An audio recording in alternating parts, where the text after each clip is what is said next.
Have you ever wondered how forensic scientists can look at a tiny crumb of mystery powder and say, "Ah yes, this is definitely polyethylene, and possibly the world's worst attempt at hiding evidence"?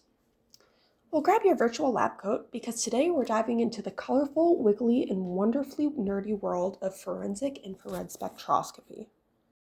Now imagine molecules as little gymnasts, stretching, bending, twisting, and generally showing off.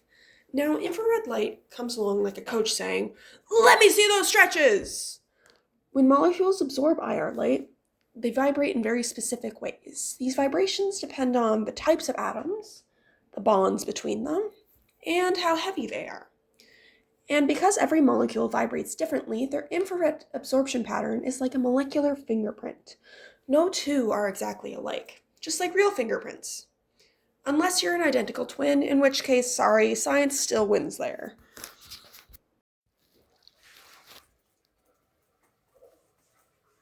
In forensic science, IR spectroscopy is a superstar when it comes to analyzing trace evidence. Those tiny but mighty clues that criminals accidentally leave behind. For example, IR spectroscopy can identify different fibers. So is it cotton? Is it polyester? Is it strawberry shortcake leggings? It can identify drugs and powders, different paint chips from hit-and-run cases, plastic fragments, and explosive residues. And all of this from a speck smaller than that of a sprinkle on an underwhelming cupcake. Most forensic labs use FTIR spectroscopy, which stands for Fourier Transform Infrared, which sounds pretty intimidating, but it really just means that we use fancy math to make the data look nice. One especially cool trick that's used in forensics is the ATR accessory, the attenuated total reflectance. It lets scientists analyze samples without grinding them up, dissolving them, or sacrificing them to the scientific gods. You just press the sample onto a crystal, which is usually diamond because forensic scientists are just glamorous like that, and boom, you get a spectrum. So, the IR spectrum is like a treasure map. Each dip in the spectrum is called an absorbance peak, and it corresponds to a specific bond vibration. A strong peak around 1700 wave numbers, that is a carbonyl group saying, "Hello, officer, I may belong to a plastic bag or maybe a drug sample."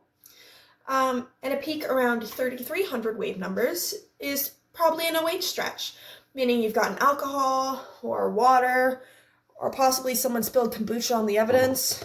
Oh, crap. Like that. But forensic scientists compare these spectra with these massive databases to match the sample. It's kind of like Tinder, but for molecules, but with far fewer disappointing dates. So picture this. Investigators find a mysterious fiber at the crime scene.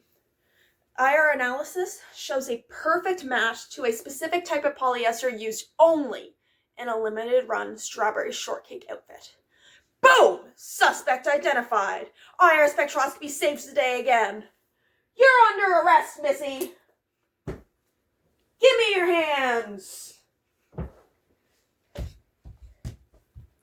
So next time you watch a crime show and the lab tech says, "We ran it through the FTIR," you'll know they're using the power of molecular vibrations to catch the bad guys. Infrared spectroscopy, because molecules never lie. Thanks for watching, and remember, stay curious. And stay scientific. And stay out of trouble.